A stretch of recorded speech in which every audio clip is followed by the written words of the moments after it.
Good afternoon student, अर्थ institute के online class में आपका स्वागत है। हमारा जो पेरोल का पोर्शन हम सीख रहे हैं वो आज कंप्लीट हो जाएगा। इस पेरोल के पोर्शन में हमने एंट्री करना, स्टैट्यूटरी पेरोल के बारे में सीखना, वो सब हमने कर लिया है। उसके लिए आप सभी वीडियोस को देखिए, तब आपको ये पेरोल का पूरा कंप्लीट प्रोसेस समझ आएगा। अब हम आगे बढ़ते हैं। जो आज का हमारा टॉपिक है वो है पेरोल रिपोर्ट्स। तो अलग अलग तरह की पेरोल रिपोर्ट्स हमें टैली से मिल जाती है। इसके लिए हमें एक्स्ट्रा कंटेंट या एक्स्ट्रा सॉफ्टवेयर की ज़रूरत नहीं होती है। टैली से ही वो सारा काम कर सकते हैं जो हमारी स्टैट्यूटरी रिक्वायरमेंट्स होती है पेरोल रिपोर्ट्स की। तो आशा करता हूँ इस वीडियो में आपको समझ आएंगी पेरोल रिपोर्ट्स में क्या है, कौन कौन सी पेरोल रिपोर्ट्स होती है जो हमें चेक करनी चाहिए, देखनी चाहिए कंपनी के हिसाब से। तो इसको हम देखेंगे और ये एक डेमो के तौर पे है, तो डेटा इसमें नहीं अवेलेबल होगा। जिस रिपोर्ट में आपको डेटा अवेलेबल होगा तो वो डेटा आप कंटिन्यू कर सकते हैं, बट कुछ रिपोर्ट्स ऐसी होंगी जो अभी ब्लैंक शो होंगी आपको। बट हम उनको जानेंगे कि वो रिपोर्ट्स किस पर्पज़ में काम आती है, ताकि जब आप ऑफिस में लाइसेंस टैली पे इसको एग्जीक्यूट करें तो आपको किसी तरह की कोई प्रॉब्लम ना आए। चलिए आज का टॉपिक हम स्टार्ट कर लेते हैं। फिर यहाँ पर पेरोल रिपोर्ट्स। तो इसके लिए आपको पेरोल की एंट्री पास करनी ज़रूरी है, तो मैं आपको दिखा देता हूँ। मैंने यहाँ पर एंट्री पास कर रखी है। तो ये देखिए मेरे यहाँ पर एंट्रीज़ हैं, और अगर मैं इसको टाइम पीरियड को चेंज करूँ तो मैं देख लेता हूँ। यहाँ पर मेरे पास अभी 2 एंट्री मौजूद है, मतलब 1 महीने की मेरे पास यहाँ पर एंट्री अवेलेबल है। तो 1 महीने की एंट्री और कर लेते हैं हम इसके अंदर। इसके लिए हमें पेरोल वाउचर पे जाना है, तो टाइम पीरियड में सेलेक्ट कर लेता हूँ। अब सबसे पहले हम एम्प्लॉय की अटेंडेंस डाल देंगे। तो यहाँ पर मेरा एक एम्प्लॉय है, इसकी मैं प्रेजेंट डाल देता हूँ। इसी तरह से यहाँ पर अब हम उसकी अटेंडेंस चढ़ाएंगे, तो ऑल्टे कर लेते हैं सैलरी। तो यहाँ पर एम्प्लॉय की हम सैलरी एंटर कर लेते हैं। ये लीजिए मैंने यहाँ पर सैलरी एंटर कर दी है।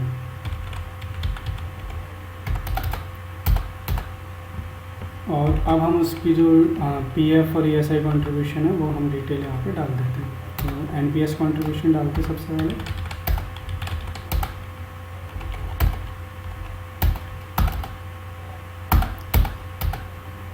तो एनपीएस हमारा कैलकुलेट होके नहीं आया है, इसको हम एग्जिट करते हैं।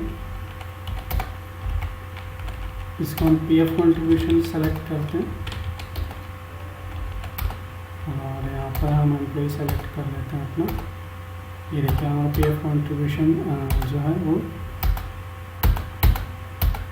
नहीं आया है, तो इसको हम एग्जिट करते हैं। अभी हम डिस्प्ले पे जाएंगे। मैंने 2 महीने की एंट्री कर ली है। डिस्प्ले पे जो हमें जाना है, यहाँ पर स्टैट्यूटरी रिपोर्ट्स पे आप देखेंगे कि इसके ऊपर एक ऑप्शन आता है पेरोल स्टैट्यूटरी रिपोर्ट्स। तो आपको सेलेक्ट कर लेना है पेरोल स्टैट्यूटरी रिपोर्ट्स। अगर आप यहाँ सेलेक्ट करेंगे तो आप देखेंगे इनकम टैक्स की रिपोर्ट्स आपको मिलती है, तो आप यहाँ से सेलिब्रेट चेक कर सकते हैं और इनकम टैक्स क्लासिफिकेशन चेक कर सकते हैं। उसके अलावा आप स्टैट्यूटरी पेरोल रिपोर्ट्स के अंदर क्या क्या देख सकते हैं, उसके लिए आपको आना है पेरोल रिपोर्ट्स में। पेरोल रिपोर्ट्स में आप जाएंगे तो आप देखेंगे स्टैट्यूटरी रिपोर्ट्स का एक सेक्शन है।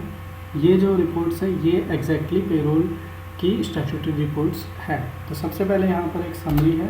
समरी में हम क्लिक करेंगे तो हम देखेंगे कि कौन कौन से ऐसे हेड्स हैं हमारे जो प्रोविडेंट फंड में हैं, एम्प्लॉय डिडक्शन के लिए है, एम्प्लॉयर कंट्रीब्यूशन के लिए है, और प्रोफेशनल टैक्स में कौन सा पे हेड है हमारा, और नेशनल पेंशन स्कीम में कौन सा है, एम्प्लॉय स्टेट इंश्योरेंस में कौन सा है। तो ये सभी आपको डिटेल यहाँ पर शो होंगी। तो इसके लिए हम टाइम पीरियड को चेंज करके यहाँ पर कंफर्म कर लेते हैं कि हमारे और भी तरह के ट्रांजेक्शन में किस तरह से डिटेल यहाँ पर शो होगी। तो आप देखिए यहाँ पर एम्प्लॉय स्टेट इंश्योरेंस यानी कि किसी एम्प्लॉय का पीएफ डिडक्शन है तो वो भी आपको शो कर रहा है। इसको ज़्यादा डिटेल में देखने के लिए आप एंटर प्रेस करेंगे तो आप देख पाएंगे कि वो अमाउंट कितना है, किस एम्प्लॉय के लिए है। ये देखिए एक बार और एंटर करेंगे तो आपको एम्प्लॉय का नाम यहाँ पर डिटेल शो हो जाएगी। इसी तरह से आप ईएसआई के लिए देख सकते हैं। यहाँ पर मैं चेक कर रहा हूँ एम्प्लॉय स्टैट्यूटरी डिडक्शन। तो यहाँ पर देखिए मैंने एंटर किया तो ये मुझे शो हो रहा है यहाँ पर ईएसआई 1.75% कटा है। तो एंट्री करते हैं तो यहाँ पर देखिए एम्प्लॉय का नाम यहाँ पर शो हो गया। तो ये थी समरी। बात करते सबसे पहले प्रोविडेंट फंड की पहली रिपोर्ट। तो यहाँ पर आप देखेंगे कि अलग अलग तरीके के हमारे पास रिपोर्ट्स के फॉर्म्स है। सबसे पहले हम देख लेते हैं फॉर्म नंबर 5। तो फॉर्म नंबर 5 को हम प्रिंट फॉर्म में देखेंगे। उसके लिए हमें यहाँ पर डेट ऑफ प्रिंटिंग को सेट करना है, तो मैं डेट ऑफ प्रिंटिंग 1 मई यहाँ पर डाल रहा हूँ। तो ये देखिए हमारी जो रिपोर्ट्स है वो यहाँ पर आ गई है। फॉर्म नंबर 5 हम यूज़ करते हैं ऐसे एम्प्लॉयज़ के लिए जो हमारे पीएफ के लिए क्वालिफाइंग एम्प्लॉयज़ हैं, यानी कि ऐसे एम्प्लॉयज़ जो मेंबर बने हैं, न्यूली मेंबर ज्वाइन हुए हैं, उन सभी की डिटेल यहाँ पर शो होती है इस रिपोर्ट्स के अंदर। ठीक है, इसको हम एग्जिट करते हैं। हम देखते हैं फॉर्म नंबर 10। तो फॉर्म नंबर 10 हम देखते हैं, पेरोल रिपोर्ट्स का ये पार्ट है। तो ये आप जूम कर दीजिए, ये देखिए ये जो फॉर्म नंबर 10 है ये उन एम्प्लॉयज़ के लिए होता है जो एम्प्लॉय सर्विस लेफ्ट करते हैं। तो यानी कि मई में जिन एम्प्लॉय ने ऑर्गेनाइजेशन को लेफ्ट कर दिया है, छोड़ दिया है, तो उनकी डिटेल्स हमें यहाँ पर शो हो जाती है। इसी तरीके से हम यहाँ पर फॉर्म नंबर 12A देख सकते हैं। तो फॉर्म नंबर 12A आप देखिए, ये देखिए फॉर्म नंबर 12A अगर आप देखते हैं तो यहाँ पर आपको डिटेल शो हो रही है कुछ। तो ये जो फॉर्म नंबर 12A है ये सिर्फ अनएग्जेम्प्टेड इस्टेब्लिशमेंट के लिए होता है, जिसमें आपको जो डिटेल्स मिलती है वो ये मिलती है कि अभी तक आपने कितना EPF अकाउंट नंबर 1 में टोटल अमाउंट जमा करा दिया है एम्प्लॉय से रिकवर करके। पेंशन फंड अकाउंट नंबर 10 में आपका जो एम्प्लॉयर ने टोटल कंट्रीब्यूट किया है वो कितना कर दिया है, EDLI में कितना कंट्रीब्यूट कर दिया है।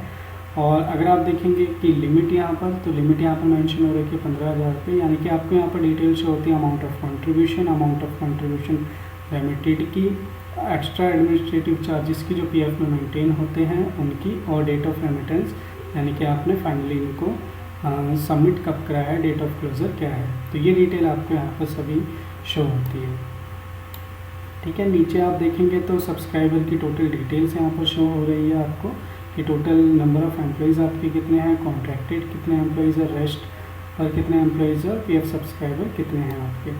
तो ये डिटेल आपको फॉर्म नंबर 12A में शो होते हैं। उसके अलावा मंथली स्टेटमेंट और ई चालान यहाँ पर जनरेट कर सकते हैं।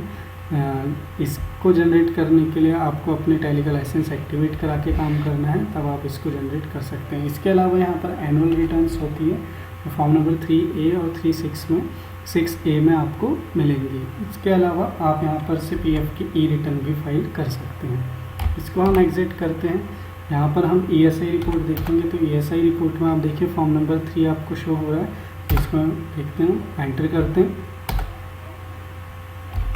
तो ये आप देखिए कि यहाँ पर आपको ESI की जो डिक्लेरेशन है कि कौन से ऐसे एम्प्लॉयज़ हैं जिनके लिए ESI एप्लीकेबल है आपकी कंपनी में, तो उन सभी की डिटेल्स यहाँ पर आपको शो होंगी।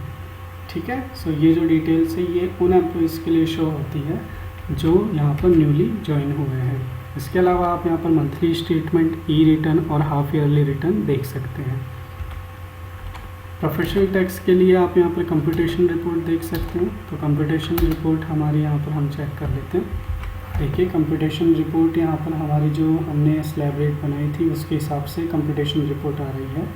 तो यहाँ पर सिर्फ ये जो स्लैब रेट हमने मेंशन करी थी पे हेड बनाते वक्त, उसकी कंप्यूटेशन रिपोर्ट आपको यहाँ पर ये शो करता है।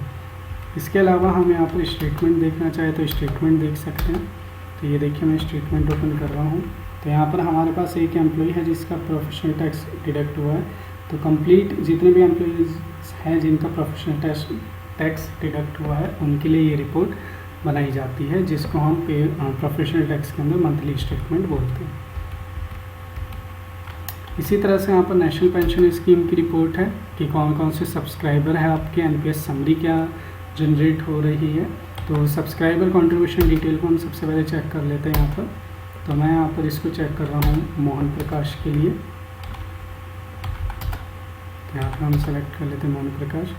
देखिए यहाँ पर अगर एम्प्लॉई का PF कंट्रीब्यूशन डिडक्ट होके आता तो हमें यहाँ पर शो करता। अभी जो मैंने एंट्री पास करी थी उसमें डिडक्ट नहीं हुआ है, तो यहाँ पर अभी मुझे कोई एंट्री शो नहीं कर रहा है। ठीक है, NPS समरी हम यहाँ पर देख लेते हैं। तो NPS समरी में स्टैट्यूटरी डिडक्शन, स्टैट्यूटरी कंट्रीब्यूशन आपको शो करता है। यहाँ पर जो पेरोल के लिए, नेशनल पेंशन स्कीम के लिए आप एंट्री पास करेंगे वो सभी डिटेल आपको यहाँ शो करेगा। इसी तरह से आप ग्रेच्युटी रिपोर्ट देख सकते हैं, जो कि मैं आपको पहले भी दिखा चुका हूँ। ग्रेचुटी रिपोर्ट में टाइम आप देख लीजिए कितने महीने की ग्रेचुटी आ रही है, तो यहाँ पर 1 महीने की ग्रेचुटी का अमाउंट ही कैलकुलेट होकर आ रहा है। अगर आप चाहते हैं कि 12 महीने की या 2 साल की 3 साल की ग्रेचुटी कितनी बन के आएगी, तो उसके लिए आपको Alt F2 करके टाइम चेंज करना पड़ेगा। तो मैं यहाँ पर अगर आपको दिखाऊँ 6 महीने की ग्रेचुटी, तो उसके लिए मुझे यहाँ पर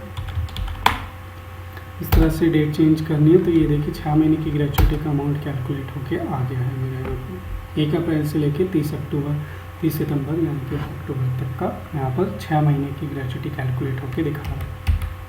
तो आशा करता हूँ ये रिपोर्ट्स आपको समझ आई होंगी। पेरोल की रिपोर्ट्स थी, स्टैट्यूटरी रिपोर्ट्स। अब आपका पेरोल का पोर्शन यहाँ पर पूरी तरह से कंप्लीट होता है। आपने पेरोल सीखा है, पेरोल को आप एग्जीक्यूट करके जरूर देखिए, इसका असाइनमेंट जरूर सॉल्व कीजिए, जिससे कि आपको ये और अच्छे से क्लियर हो। ज़्यादा जानकारी के लिए आप हमारी वेबसाइट पर जुड़े और कमेंट बॉक्स में आप हमें अपने डाउट्स और जो पॉइंट्स हैं जो आपको समझ नहीं आया वो जरूर बताएं। इस वीडियो में बने रहने के लिए आपका बहुत बहुत धन्यवाद और बहुत शुक्रिया। आत्म इंस्टीट्यूट की ऑनलाइन क्लास से जुड़े रहने के लिए आपका बहुत बहुत शुक्रिया। Thank you so much.